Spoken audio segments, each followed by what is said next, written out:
muito obrigado pela vida do Rocenildo estar conosco hoje à noite e esse tempo tão precioso que o Senhor vai nos dar, Deus, dessa noite.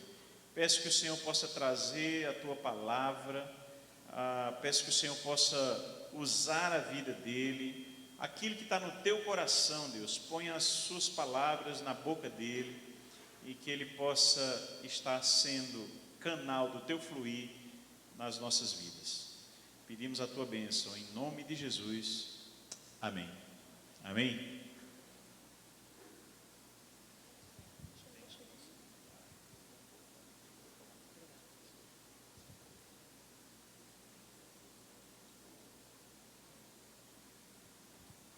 Boa noite, graça e paz, prazer imenso estar com vocês aqui nessa noite. Eu não vim só, eu vim com a minha esposa, Alexandra, os nossos padrinhos de casamento, Mário Marquesan, Raquel, e por causa deles nós estamos aqui. Eles conheceram João Pessoa muito tempo antes da gente e há 5 anos atrás eles nos indicaram para viver nessa terra e há 4 anos nós estamos morando aqui. Então é o lugar que a gente escolheu para viver, Deus tem nos abençoado muito aqui, e agora congregando com vocês, então tem sido uma bênção. Para mim é um privilégio muito grande, né? Eu agradeço a Deus a oportunidade, ao pastor Neto, né? Parabenizo pela coragem, ousadia, porque franquear a palavra, né? É algo tremendo, mas eu prometo me esforçar para não decepcioná-lo, tá bom? Então, estava eu aqui, junto com vocês, louvando a Deus, e o pregador acho que tem alguns sentimentos, né, antes de pregar. O primeiro é um sentimento muito egoísta, porque a palavra que eu vou ministrar a vocês, eu já recebi ela. Há 31 dias atrás, e 2 horas e 12 minutos, foi quando o pastor Neto me convidou para estar aqui. E quando eu saí daquele nosso encontro, antes de chegar em casa, o Senhor me deu o texto. Foi muito, muito tremendo, assim. E então faz 31 dias, 2 horas e 12 minutos que eu estou com esse texto no meu coração, fervilhando e meditando sobre isso. Então, depois de adorar a Deus, o sentimento do pregador é egoísta, né? Porque eu já estou com a palavra no coração, já vim aqui, adorei a Deus, então eu estou pronto para ir para casa e ficar no colo do papai, né?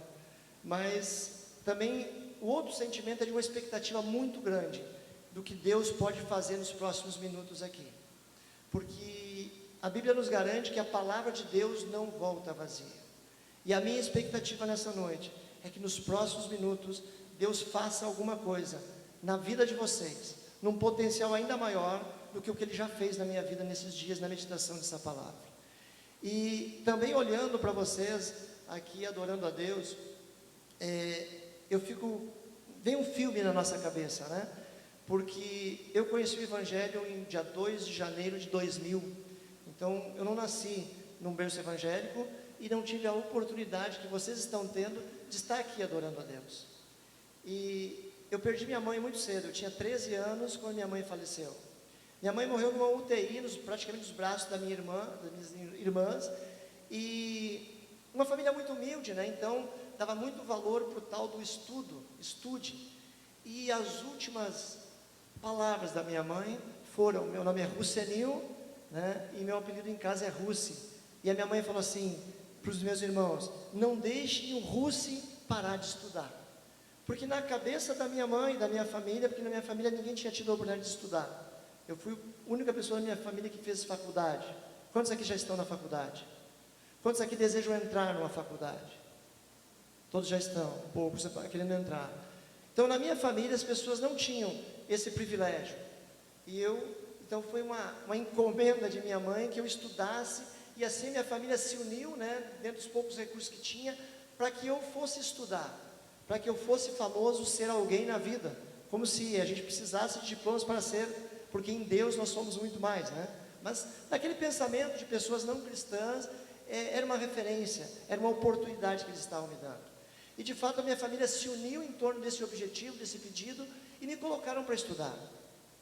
Então, aí lá veio faculdade de administração, veio pós-graduação, veio o primeiro mestrado, veio o segundo mestrado, fui professor universitário, fui um executivo da Caixa Econômica Federal, fui consultor do Sebrae, atualmente tenho uma empresa, e E eu vendo vocês aqui, eu imagino, não sei a condição social de vocês, eu não sei o que vocês desejam na vida, mas eu imagino, porque eu convivo com outros jovens, todos têm esse desejo, e eu hoje assim falo desses títulos, dessas posições que Deus me deu, para quê?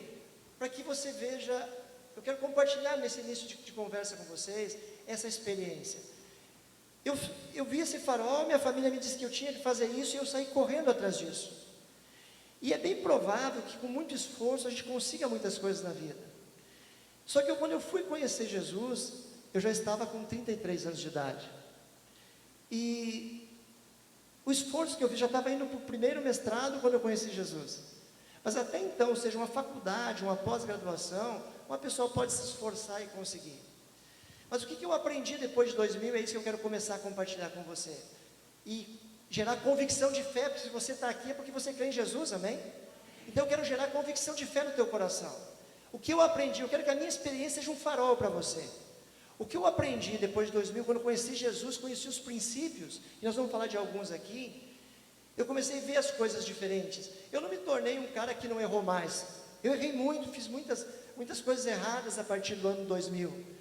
Mas eu nunca perdi a referência, porque eu sei em quem tenho crido, eu conheço Deus. Então, a grande diferença é que depois de 2000 eu consegui andar num caminho mais reto. E eu vi que era possível eu ter chegado aonde eu cheguei, de uma maneira muito mais fácil, quando nós vivemos os sonhos de Deus na nossa vida. Então o que acontece? Eu creio que o projeto de Deus, para me colocar e fazer caminhar nessa vida, mesmo sem eu conhecê-lo, Ele tinha cuidado de mim. Porque a Bíblia diz que no ventre de nossa mãe Ele já nos conhece. Então eu creio que eu sou um projeto de Deus.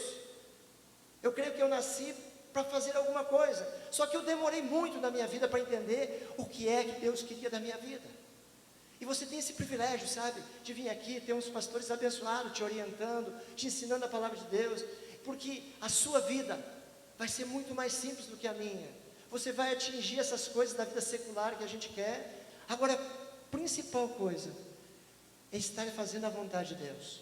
Para mim, nesta noite, os meus amigos, a minha esposa sabem quão significativo é estar fazendo uso da palavra nessa noite.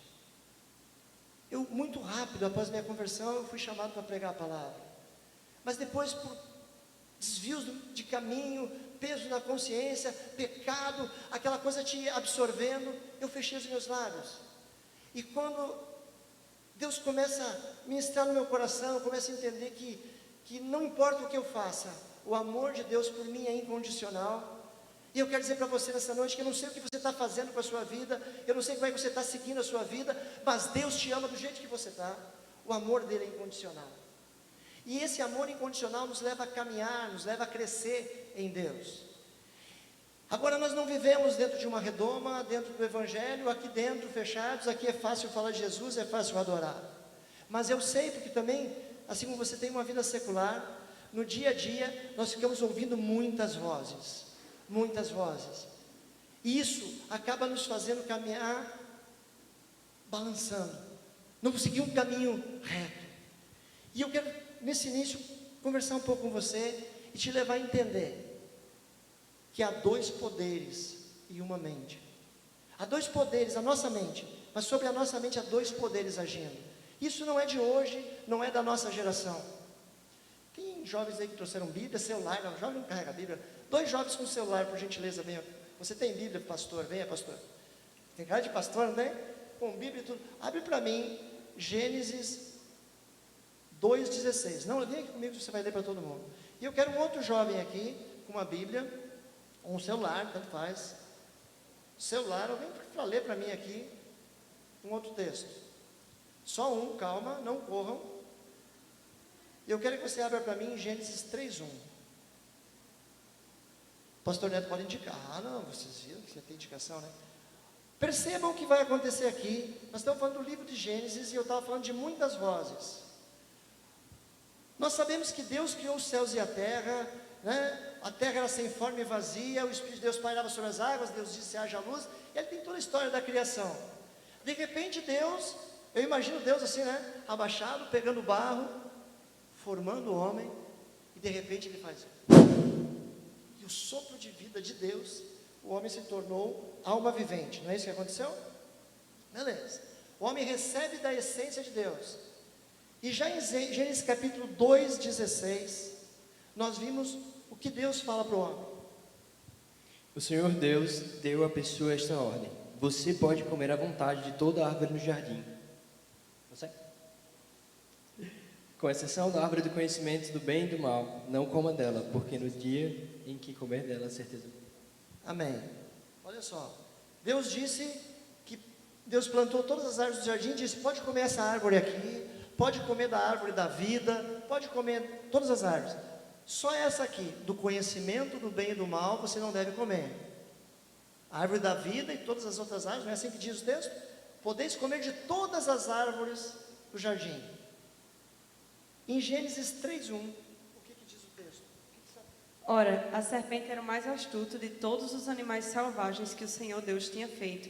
E ela perguntou à mulher: foi isto mesmo que Deus disse? Não comam de nenhum fruto das árvores do jardim? Percebe, fiquem aqui.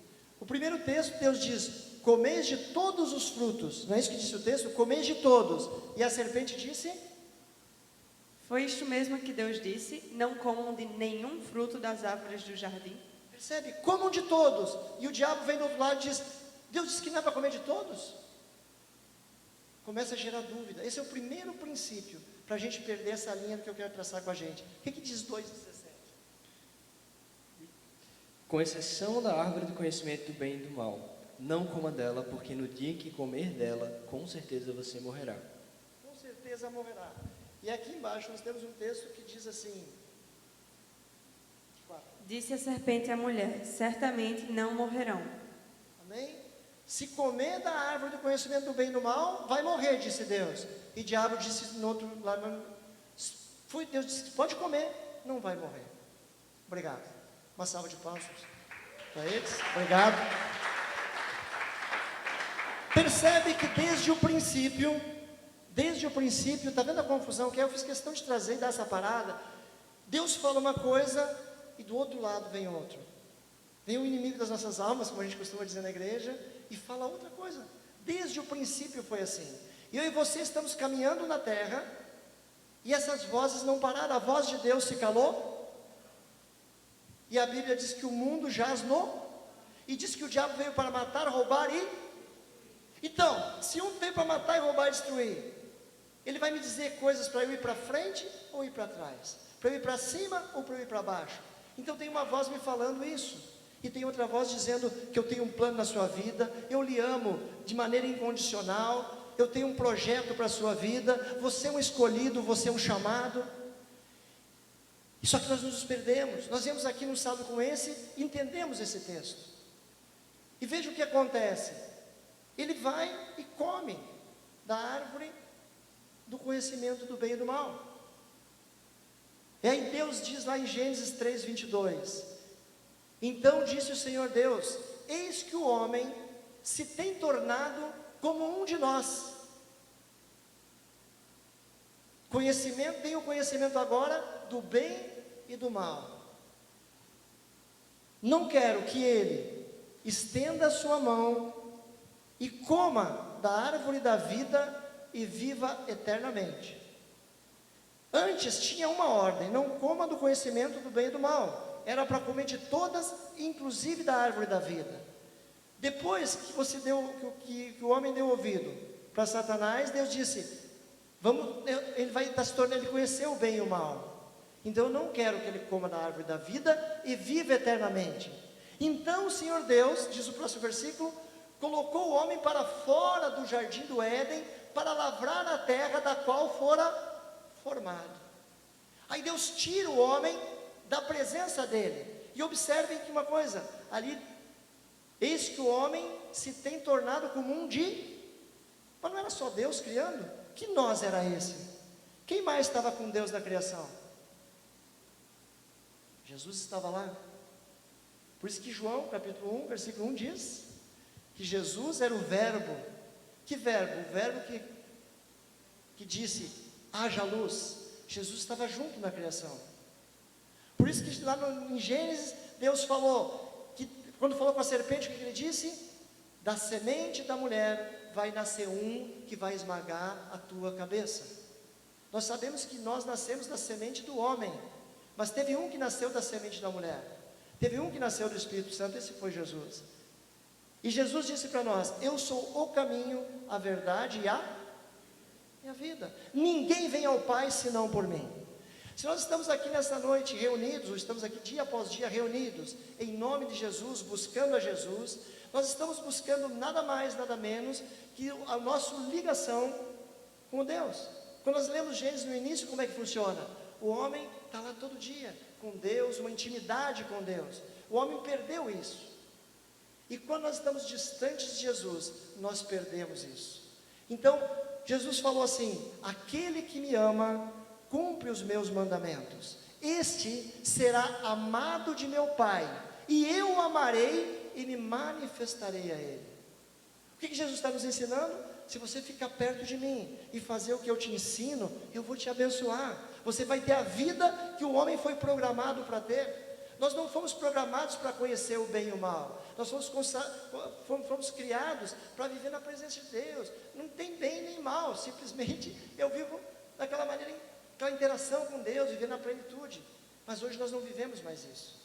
A Bíblia sabe que nós pecamos todos os dias. Nós somos falhos. E o que a palavra de Deus nos alerta nessa noite é que eu preciso seguir alguns princípios de Deus, para que Deus possa realizar aquele propósito que tem na nossa vida. Eu te contei um pouquinho do meu testemunho. A gente pode conseguir muitas coisas longe de Jesus. Tem tanta gente ímpia aí que é formada num monte de coisa. Tem tanta gente aí que não crê em Jesus e que tem dinheiro.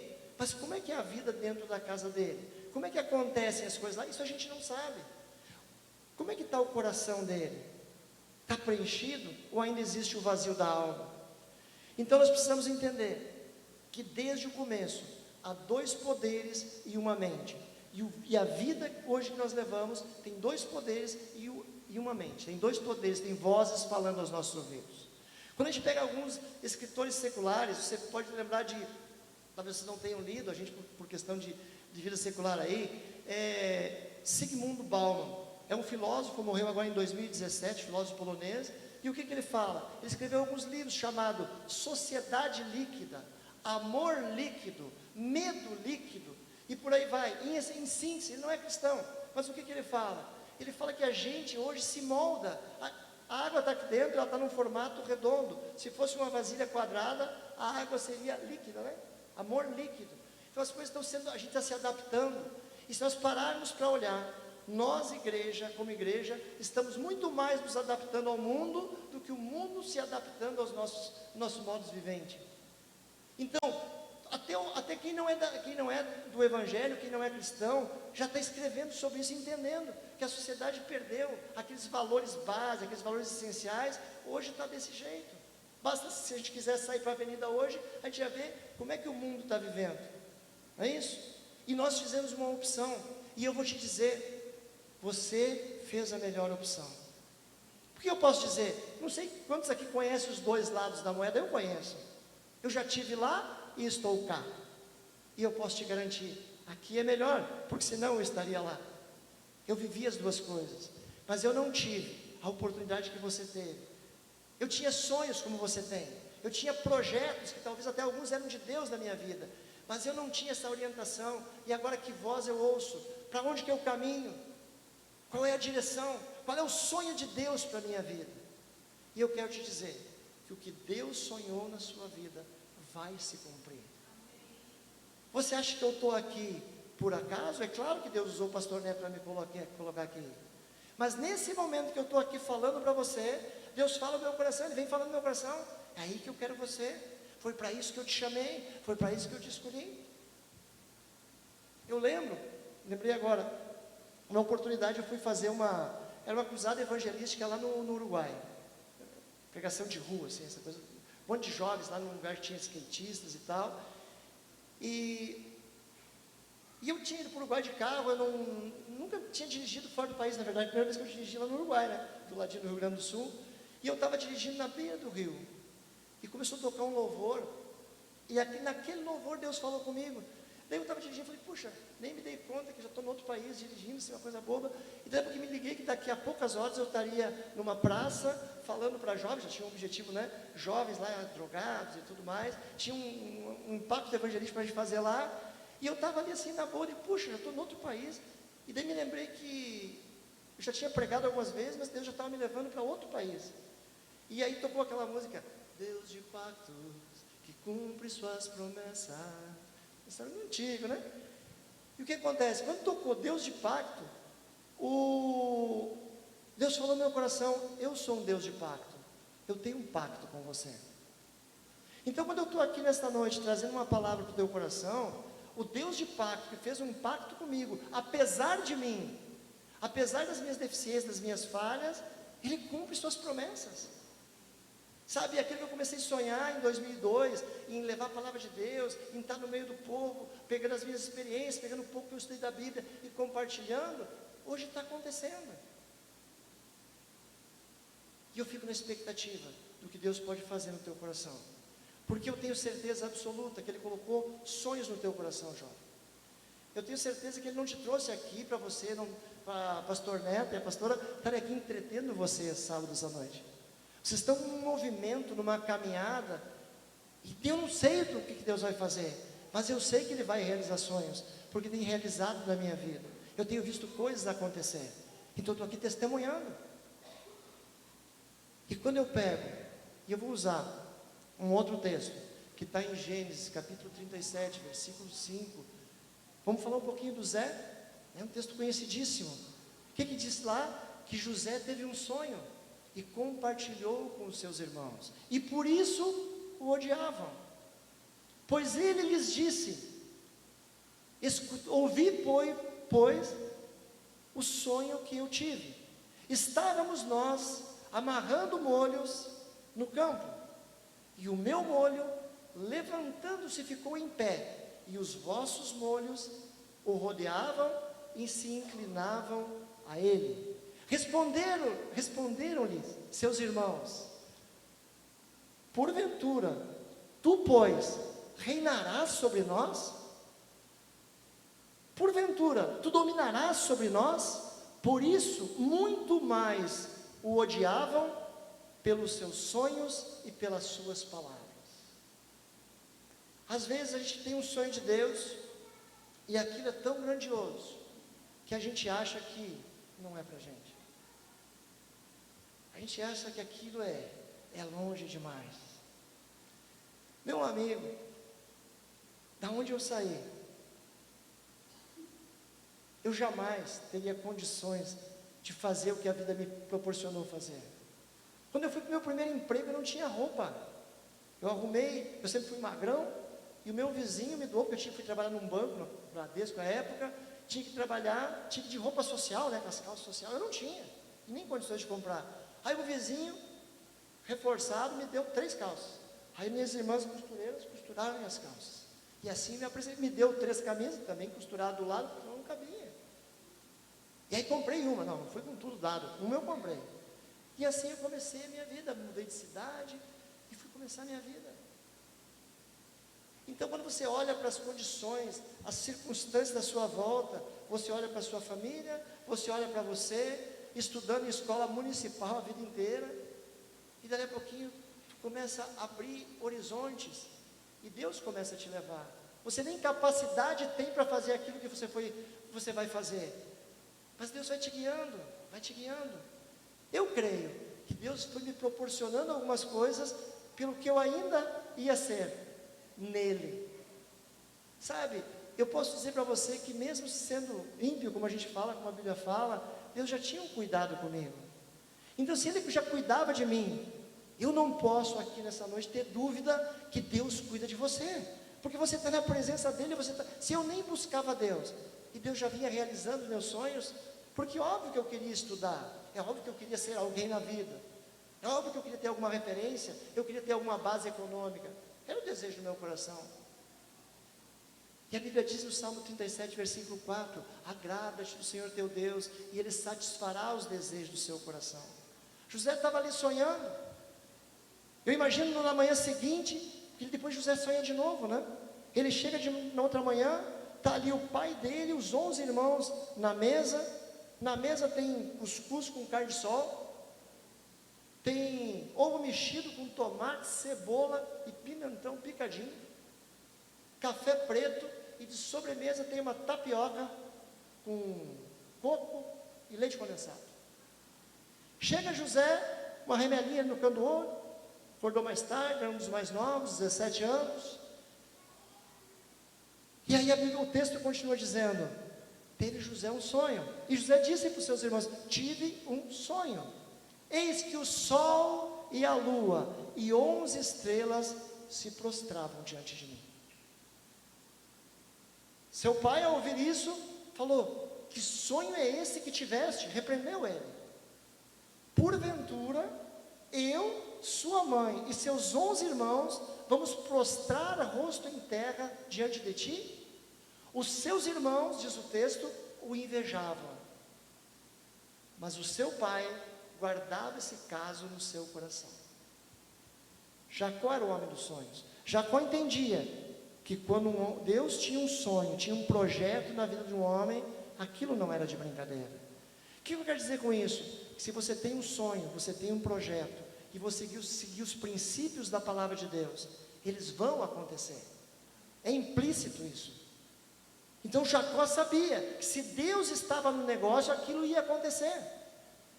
E a Bíblia também ensina que Deus não tem variação, Deus não muda. Então o Deus que estava no Gênesis falando é o mesmo Deus que nós servimos hoje. O mesmo Deus que realizava sonhos naquele momento, realiza sonhos hoje. Nós temos algumas opções.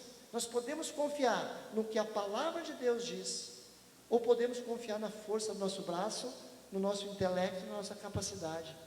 São escolhas. Me parece que Deus está falando conosco nessa noite. É uma das vozes falando aqui nessa noite. Através da boca do seu profeta, Deus está falando para você: eu realizo sonhos, eu faço os projetos na sua vida. Eu não sei se você está aqui, está ouvindo outras vozes agora, ou quando você sair daqui, mas você está avisado, você está instruído. Qual voz você vai ouvir? Você vai seguir os princípios da palavra ou vai confiar no seu intelecto? E eu posso te dizer, você pode ir algumas coisas realizar na força do seu braço, porque eu realizei e vejo tantas outras pessoas realizarem. Mas o que eu quero testemunhar para você é que não vale a pena. O que vale a pena é a presença de Deus e você saber que está no centro da vontade dele. A vida de José, no nosso texto, seguiu normal. Muitos na sua volta, seus irmãos, o invejavam. Tanto que, na sequência da história, ele vai buscar os seus irmãos no campo. Seu pai manda: vá lá no campo, lá teus irmãos estão apacentando as ovelhas, vá lá vê-los. Quando seus irmãos o veem, pensam em matá-lo, porque um sonhador incomoda. Mas eu quero dizer nessa noite: continue sonhando em Deus, nem que muitos se incomodem na sua volta. Os sonhos de Deus podem ser grandes demais para você, mas creia naquilo que Deus fala ao teu coração. Não escute vozes que dizem que você não pode, que dizem que não dá. A Bíblia nos garante que aquele que medita na palavra do Senhor de dia e de noite será como árvore plantada à beira de rios correntes. Suas folhas não secam e dão fruto no tempo certo. Eu não sei qual é o plano de Deus para a sua vida, mas eu sei que no tempo certo Ele vai se levantar do seu trono de glória, vai estender a sua mão e vai dizer: está liberado, está liberado. E aí o seu trabalho é só pegar. É no tempo certo. Fique na posição da bênção. E nós vamos aprender com José, porque quando ele chega perto dos seus irmãos, eles veem uma cisterna no meio do deserto e empurram ele.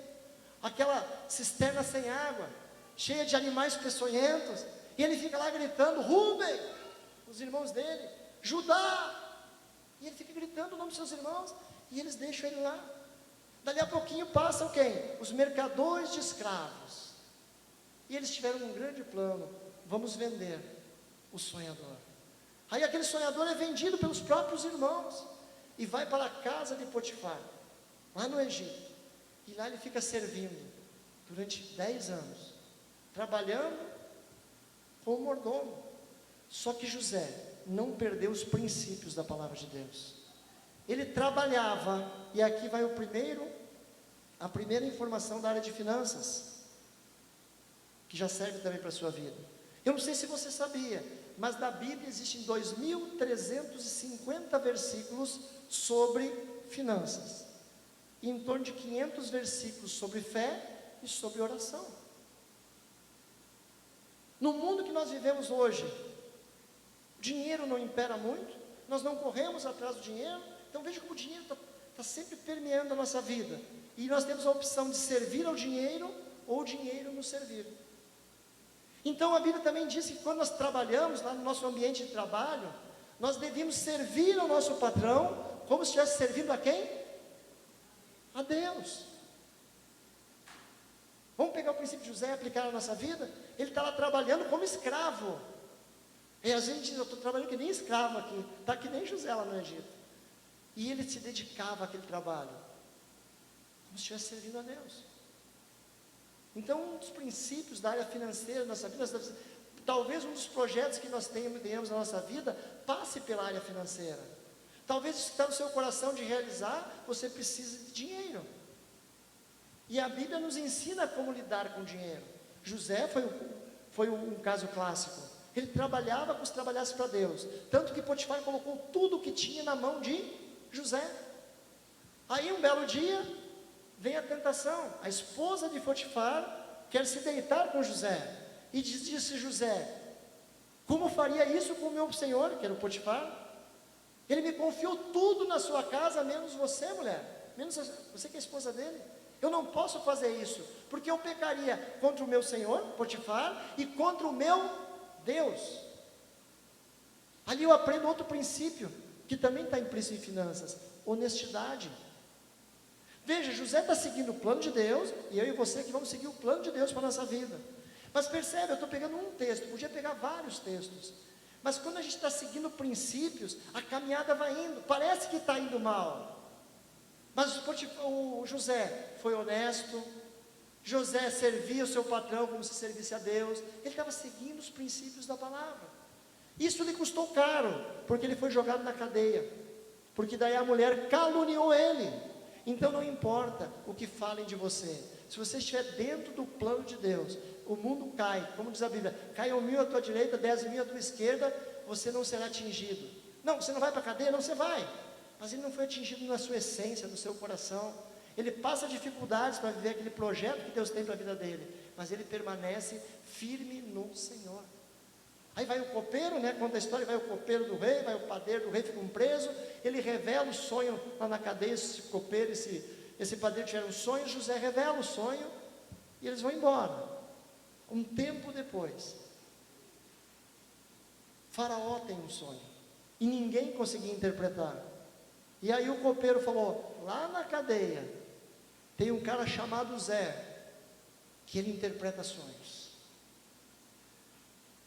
Veja que, se você está se sentindo lá na cadeia, se sentindo preso, Deus vai usar o copeiro, o padeiro, não sei quem Deus vai usar, mas você vai ser lembrado.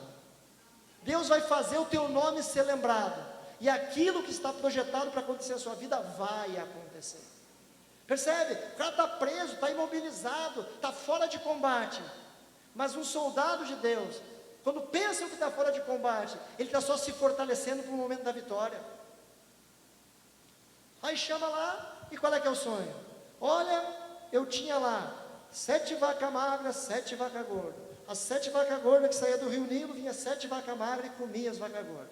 Tinha uma espiga de milho que tinha 7 espigas grandonas, bonitas e 7 feias. As espigas feias comiam as espigas bonitas. O que significa isso? Ninguém conseguia decifrar.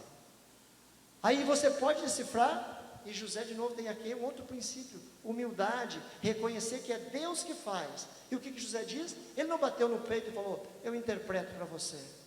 Ele mostrou dependência de Deus, e ele disse, se o meu Deus quiser, ele vai interpretar esse sonho, ele vai me dar a revelação. Dito e feito, José ali diz para Faraó, olha, são 7 anos, as 7 vacas gordas, as 7 espigas bonitas, são 7 anos de fartura. E depois virão 7 anos de fome, de miséria na terra. E o que você deveria fazer? Você deveria guardar, economizar, juntar, para que lá na frente você não tenha falta. E aí o que acontece? O faraó diz, e você deveria colocar um homem à frente disso para administrar tudo isso. E aí o faraó falou assim, você, José, é esse homem.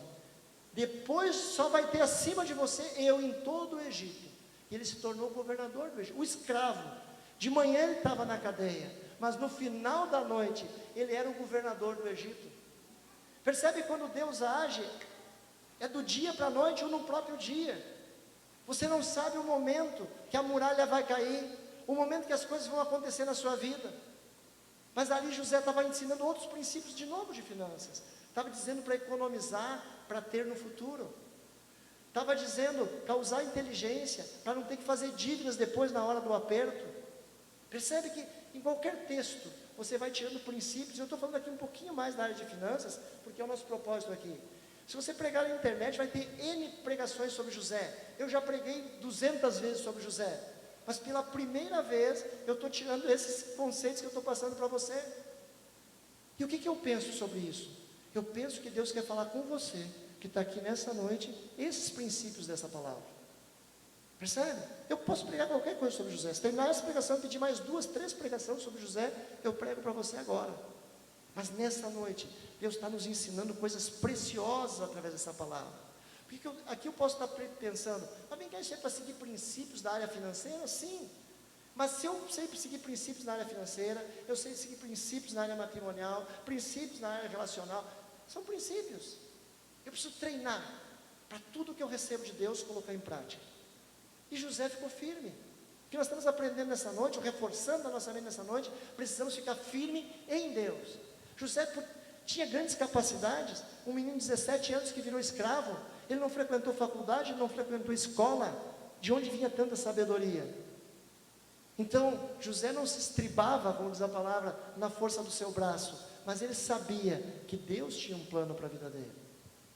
O que acontece? José é governador, faz exatamente aquilo que foi programado, isso chama planejamento, e vem a fome na terra conforme a revelação do sonho. Todos começam a passar fome, a sua família, que está em Israel, vem para o Egito buscar comida, porque não tem mais comida na terra, mas o Egito era o celeiro. Seus irmãos aparecem lá, José os identifica, aqueles que o venderam por escravo. Agora vem lá pedir comida na mão dele. Ele retém o irmão mais novo e diz, vocês vão lá buscar o pai de vocês, vão lá buscar o irmão, vão buscar toda a família. Eles levam toda a família para o Egito. Quando eles chegam lá, eu imagino José tirando uma máscara, alguma coisa que ele estava disfarçado lá, e aí ele diz, eu sou José. Olha o que aconteceu. O pai, a mãe e os 11 irmãos estavam prostrados diante dele. O sol, a lua e 11 estrelas se prostraram diante de José. O olho dele era muito maior, e os olhos dos demais o rodeavam e se inclinavam a ele. E ele teve compaixão, ele não desprezou aqueles que o chutaram, aqueles que o venderam por escravo, ele não desprezou aqueles que não acreditavam nos seus sonhos. Ele os amou, os recebeu e os abençoou. Quando Deus te der a vitória, jovem, não guarde rancor de ninguém, é isso que nós estamos aprendendo nessa noite. Deus, se nós formos fiel no pouco, Deus vai nos colocar sobre muito. José foi fiel a Deus nas mínimas coisas, nos princípios, nas finanças, nas orientações, no seu relacionamento com Deus, no seu relacionamento com o seu patrão, com a esposa do seu patrão. Ele permaneceu firme, na expectativa que no momento certo, Deus ia realizar o sonho na vida dele. Deus ia coroar aquele projeto, como de fato o fez. Nós poderíamos ficar aqui horas e horas, pegando outros textos e vendo que Deus foi fiel em cada uma das suas promessas. Eu não sei se a tua promessa passa por grande quantidade de dinheiro, pouca quantidade de dinheiro, se passa por grande esforço seu ou por pouco esforço seu. Eu não sei o que depende. Agora eu sei, o Deus em quem nós cremos, Ele é poderoso para fazer infinitamente mais do que aquilo do que pedimos ou do que pensamos. Eu quero te dizer nessa noite, já vou finalizando, que o Deus que realiza sonhos está aqui nessa noite. Foi falado que onde 2 ou 3 estiverem reunidos, Ele estava aqui. Eu não posso pregar essa palavra sem crer piamente que Jesus está aqui. Ele está aqui. Se você fechar o teu olho e se permitir ser tocado, o Espírito Santo te toca. Você vai saber que Ele está aqui. E se Ele está aqui, e eu colocar diante dEle a minha vida, diante do seu altar, dizendo: Deus, eu estou aqui, eu ouvi a Tua palavra, e eu quero seguir os Teus princípios, seja na área de finanças, seja na área da fé, seja na área do ministério que Deus tem para a minha vida. Eu vou te dar um tempo. Eu vou pedir para o grupo de louvor vir para cá, posso? E eu vou te dar um tempo, porque assim Deus está me orientando. Eu vou pedir para você fechar os teus olhos agora. E em cima da palavra que você ouviu, comece a pensar um pouquinho sobre que projetos, que sonhos você tem, e que você entende que Deus colocou sobre a sua vida, e que você quer nesta noite colocar diante do altar do Senhor e dizer: Deus, eu ouvi a Tua palavra, eu entendo que homens e mulheres de sucesso são aqueles que entendem os Teus projetos, entendem os Teus sonhos. Há no meu coração um sonho ardendo, Deus, coisas que eu quero realizar e que eu creio que foi o Senhor que colocou no meu coração. Nesta noite, Senhor, eu quero entregar os meus sonhos, os meus projetos diante de Ti. E eu quero caminhar segundo os Teus princípios. Eu quero seguir, Deus, aquilo que Tu tens para mim, Deus, porque eu sei que o Senhor é poderoso para fazer aquilo que eu não posso, Senhor. Talvez você esteja fraco na fé, mas eu dou a minha fé para você agora, e eu quero crer com você, porque eu acredito no Teu sonho, eu acredito no Teu projeto, e apesar de você, de como você está diante de Deus, eu creio, que Ele conhece o teu caminhar, e que nessa noite Ele vem pegar você pela sua mão direita, e Ele vai te levantar, e vai te sustentar, até o momento certo, de você receber a chave da vitória. Coloque-se em pé, coloque-se em pé, erga as tuas mãos aos céus, e se entregue completamente a Ele.